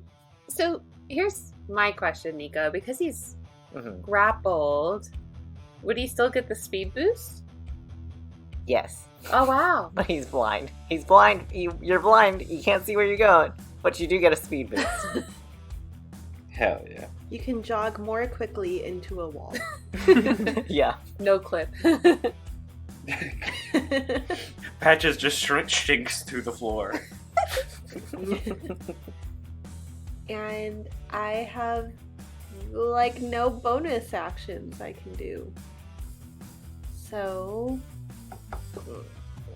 why aren't I a rogue?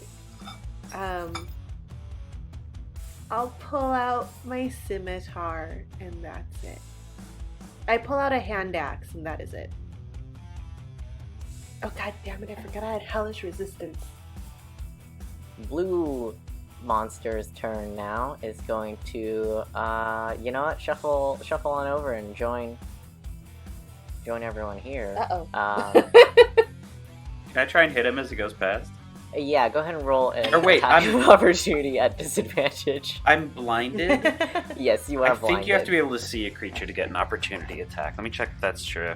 I will say, it says for blinded you can't do anything that requires sight. Although because the floor is currently covered in black water, you can hear the monster sloshing through the water. So I'll let you roll at disadvantage. If you want. Yay! I do one.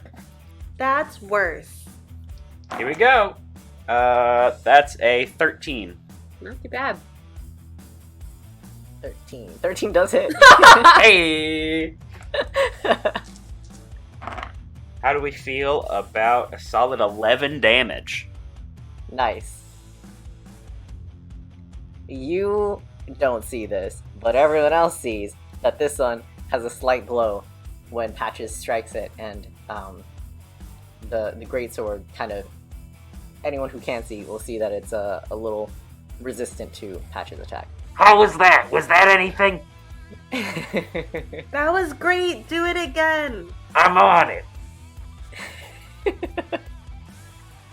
Alrighty, and then it's going to decide who to attack. Oh no, the green one was the only one that got the acid on it, right? Okay, never mind. Yes, the green one is the only one that got the acid.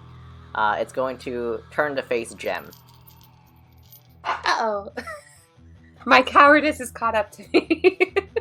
For a 16 and an 11. No, wait, sorry. 16 and a 20. What? That's a lot I different. rolled Yeah, an how'd you... 11. Okay, look, I rolled an 11, but I did the math in my head, but I didn't do it. Oh, Lord. I didn't say the thing. Yes, they both Wait, hit. this guy gets... You rolled an 11 and it gets a +9? No, that's the 16. Oh, okay. Got it. I rolled an Okay. 11 and a 15. Got it. Okay. Yes, both hit. You take 9 points of bludgeoning damage total. And Oh, hell. you got a new cloak. Oh, boy, I have a friend! Yeah. Oh, my gosh. Oh, I love being hugged. Yeah. Gem's very touchy. It is the most, like, surrounding hug you've ever gotten. Okay. Great. And right before And it is your turn. And right before my turn, too. Oh my gosh. You are blinded and you are unable to breathe. Oh, okay. Oh my god. I'm blinded and suffocated. Cool. Mhm. So it's around my face or around my throat or what? It's around your everything. You wear it like a skin suit. It's like wearing a morph suit, but it's made out of skin. Oh. Well, oh no, I'm blinded. Am I like Yes. actually magically blinded or is it just that it's over my eyes? It is over your eyes. So from the inside, can I see what's glowing? No, from the inside you can't see shit. Okay. I guess I'll say you know that the glow is not directly over your eyeballs currently. That's about as much as you can tell. Okay, so it would be an action to break the grapple, correct? Yes, you can use an action to. You can still move, but it's gonna take. You're gonna move with it, and you can take a action to make a strength check. I don't know if you know this, Nico, but I'm a twig. Strength is not my strong suit. But fine, I'll do a strength check to try and get this thing off of me. Yeah, I'll do that.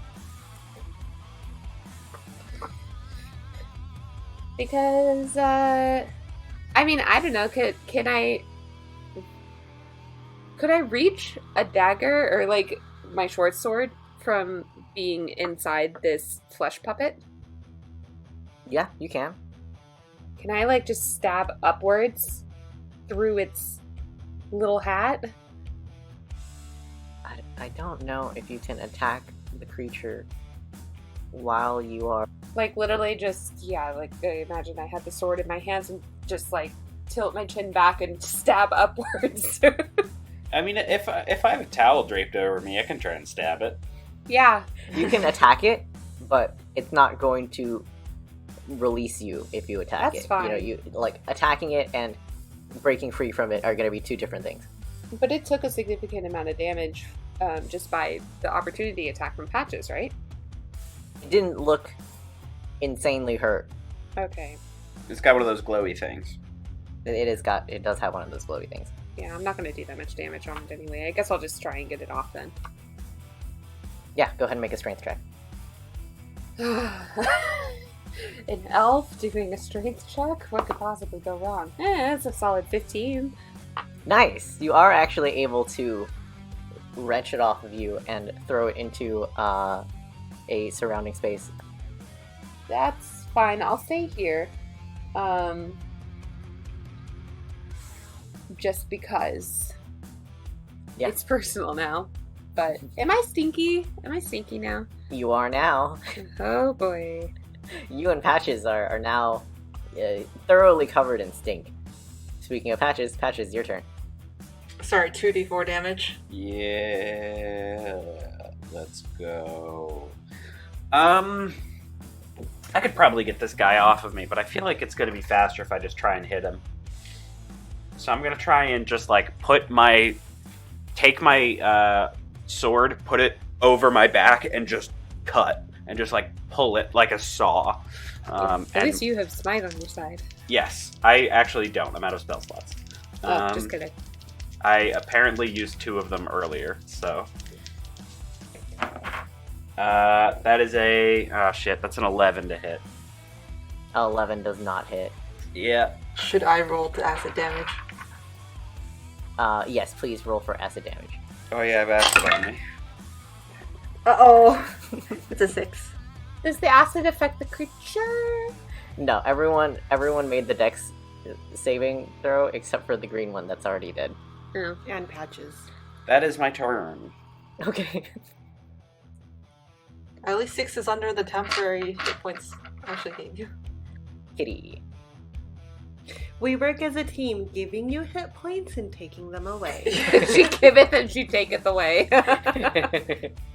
I'm gonna edge to the side of the red so I can meet Batteries. So Batteries is flanking with Miki.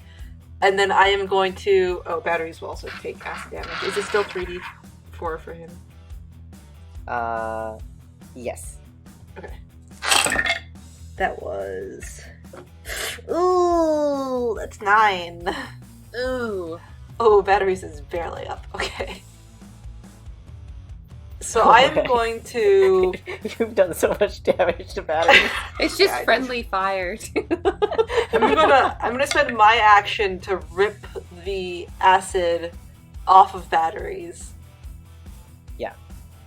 And then for the bonus action, Batteries is going to use their Force Ballista on the red big stinky that's in between them and Miki. Yeah. It would be advantage with flanking, but disadvantage because that's range, so regular roll. Yeah. That is 21. 21 hits. That is 8 plus 4. That's 12 points of force damage. Nice.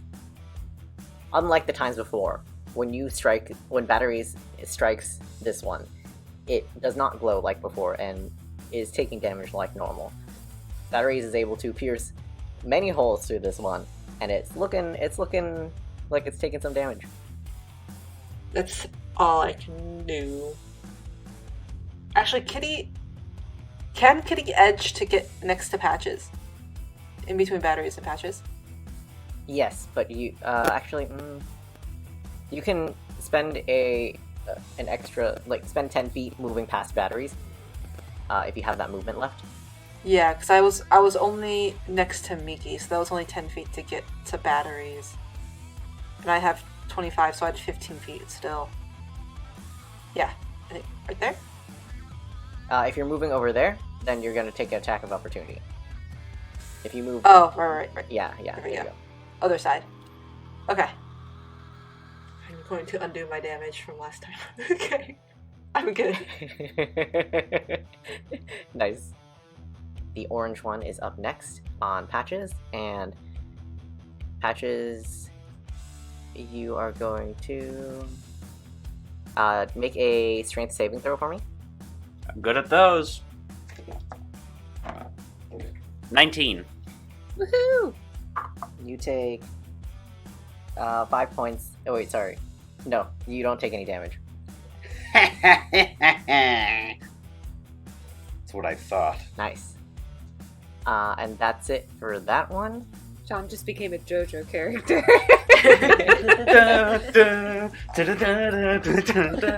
To be continued. The red monster is going to go for Miki again. No! I'll use different dice. Different dice this time. That won't help me!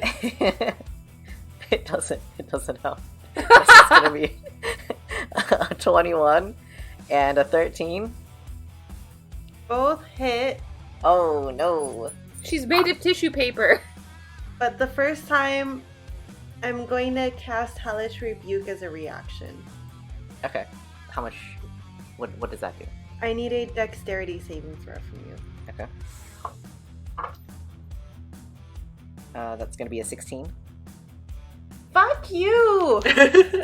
I'm making different dice every time. Let me go under my dice box and get How more about dice. we all start rolling for Nico instead? It takes 5 fire damage. As you watch your spell light it on fire, or your ability to light it on fire a little, it does take the full 5, doing as much damage as you expect.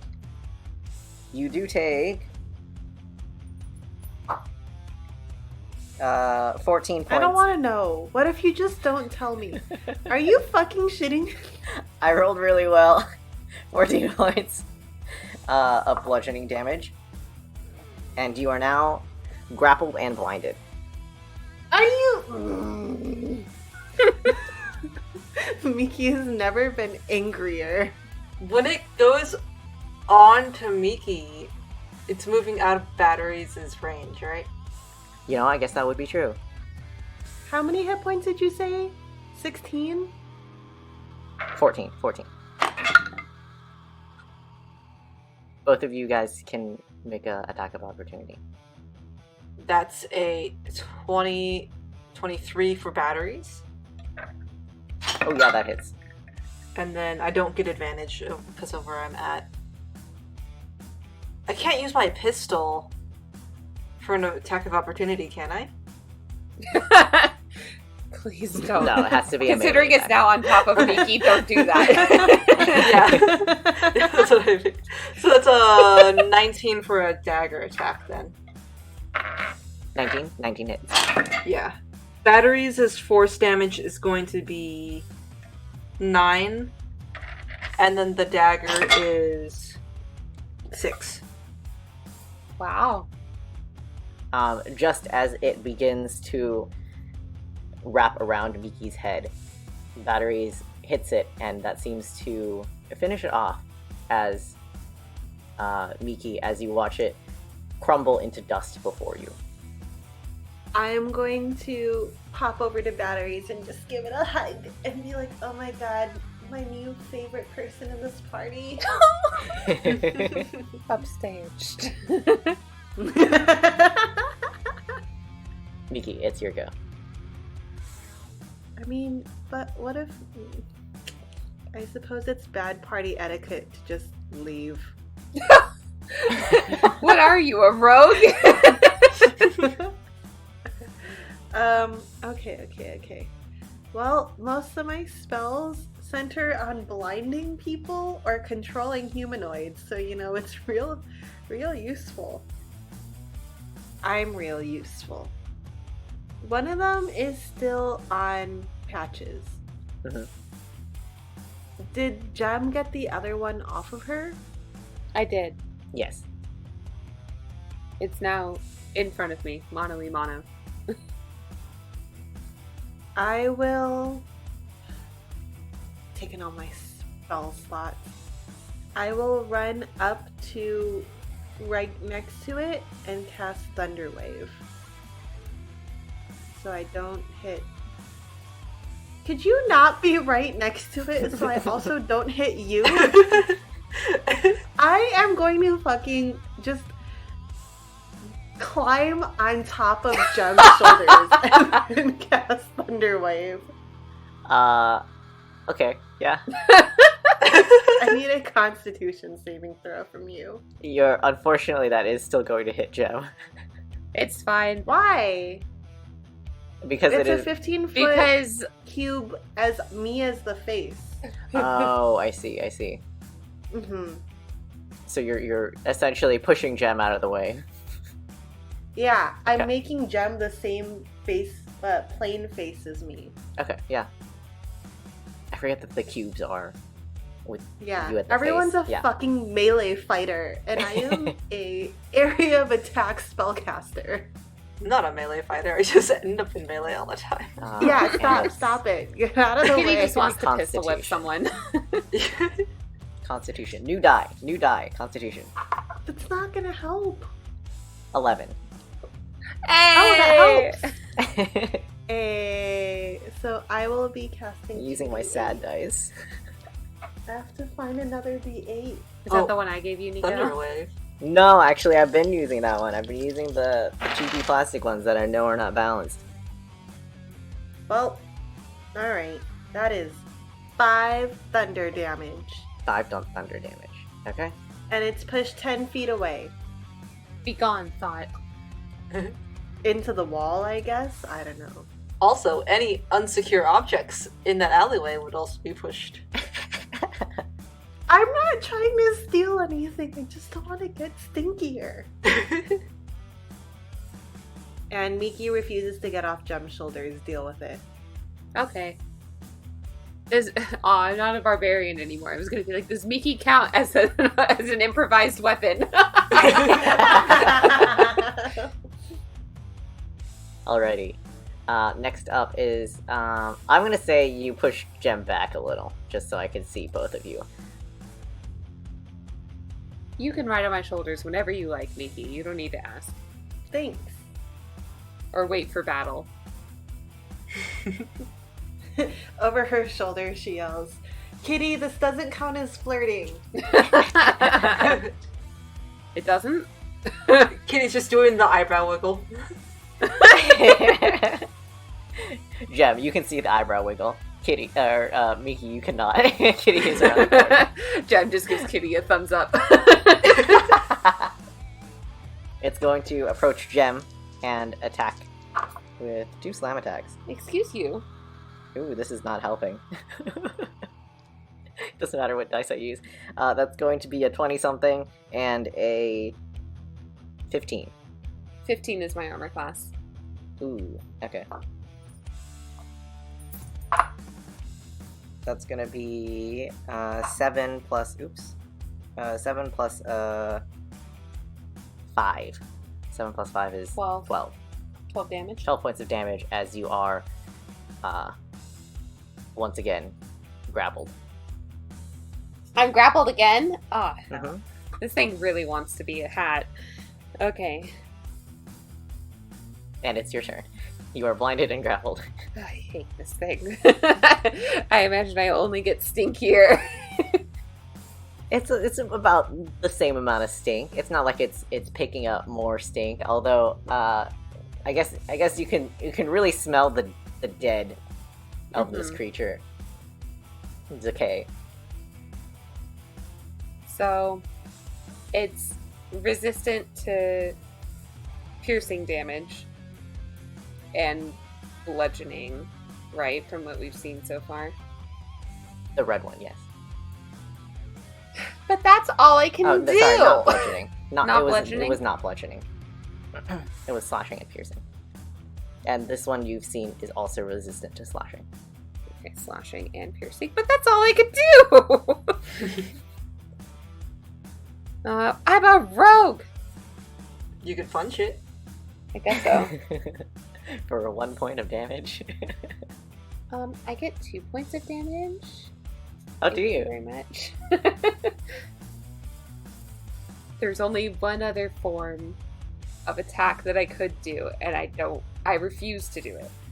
I know it could save my ass, but I'm not going to do it. Okay. Up to you. So, I'm going to use my short sword and stick it through the top again. Okay. Or, I never did it in the first place, but I'll do it this time. Yeah, go ahead and roll. You would actually be at disadvantage because Why? I'm wearing it as a hat. you are blinded. Okay, fine. Blinded creatures have disadvantage. You're wearing it as a hat, but it's real low over your eyes. Alright, fine. Oh, it doesn't matter. Disadvantage. Nice. That's a 20 to hit. Ooh, yeah, 20 definitely hits.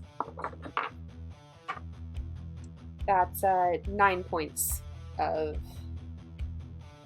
piercing damage. Reduced to 5? Question mark? I rolled a 5. Or no, Just tell me the damage as normal. it was 9. 9. You can't see, but Miki, you can see that runes do not. Something does not flash on this creature, and this creature takes damage as expected. Oh? You're getting there. Hit it again, because I don't want to. Hit it again. Jem, you have no idea what's happening. Yeah, fair. Patches. Your go.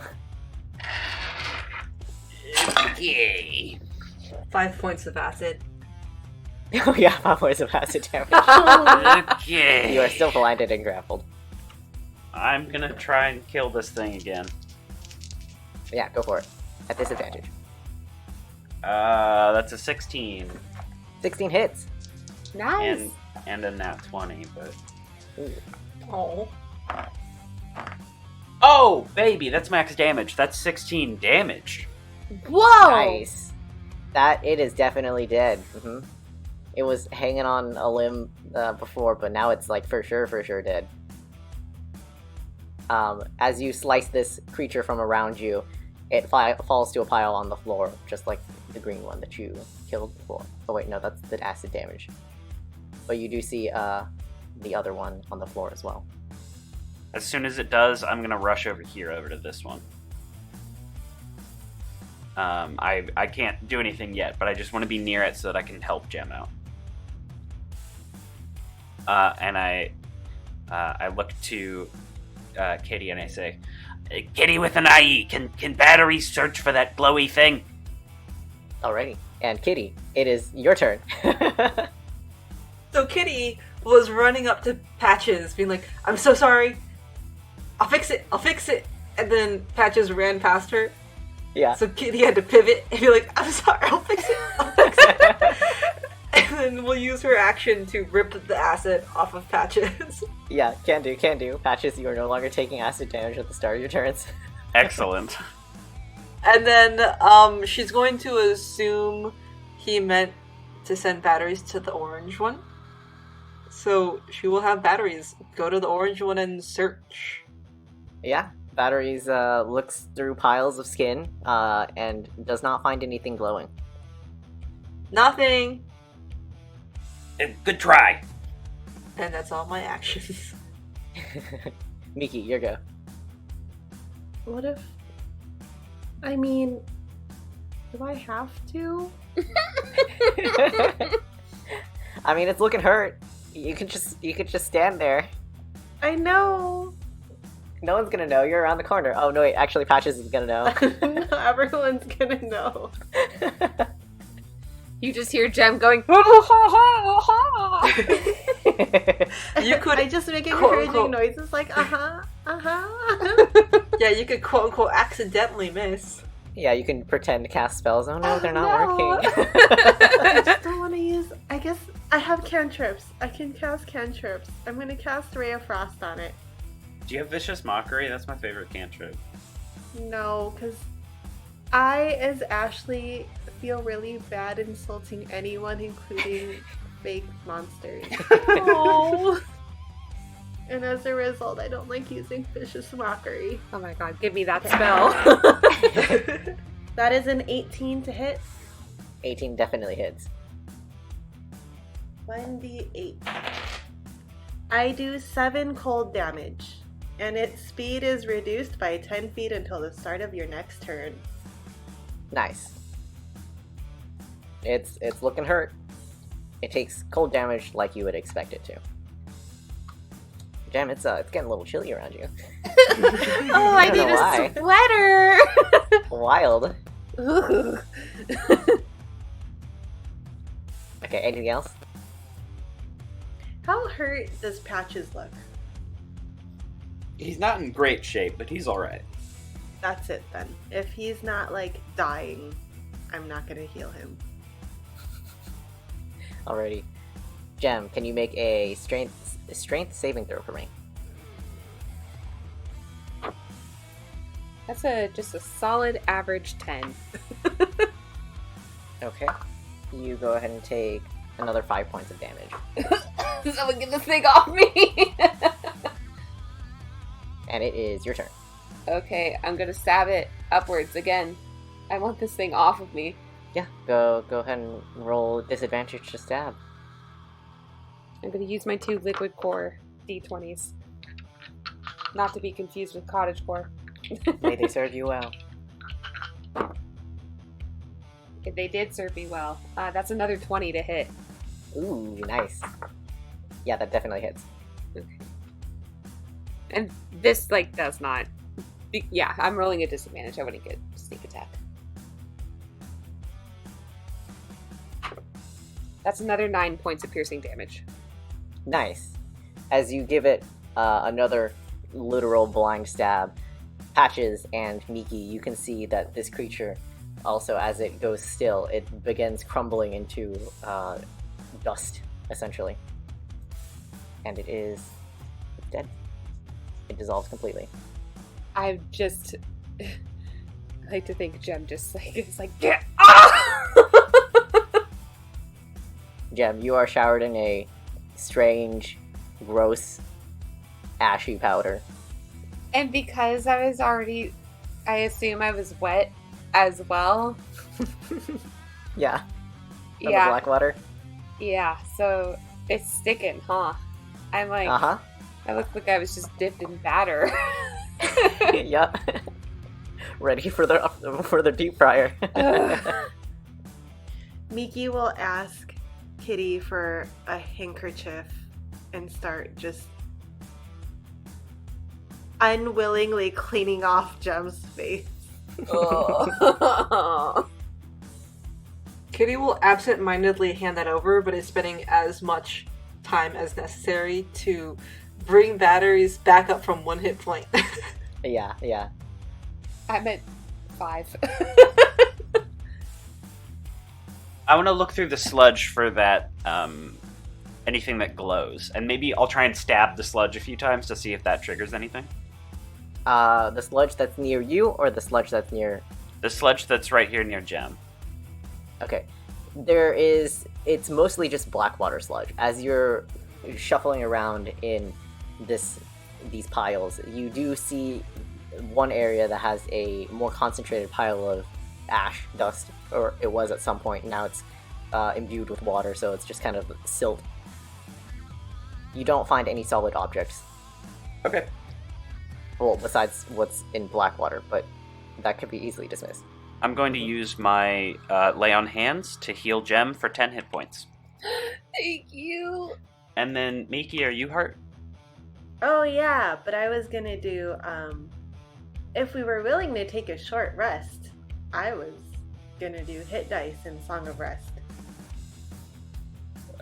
We'll see. We'll figure that out in roughly 2 weeks. Yeah. And as you guys look over only the 2 fallen bodies of these strange creatures that came out from the sewage pipes, that's where we're going to pick up next week. You've made it to the end of episode 9, Traveler. Congratulations, but also, thank you. Please consider interacting with the podcast on your podcast platform of choice, leaving ratings or comments. As well, consider telling your friends or Dungeons & Dragons party about us, as we are but an amateur podcast. So word of mouth is the only way that we can grow. We would like to thank the Wizards of the Coast for creating the framework of Dungeons & Dragons 5th edition that we are playing with, and Keith Baker for coming up with the world of Eberron that we're playing in. And finally,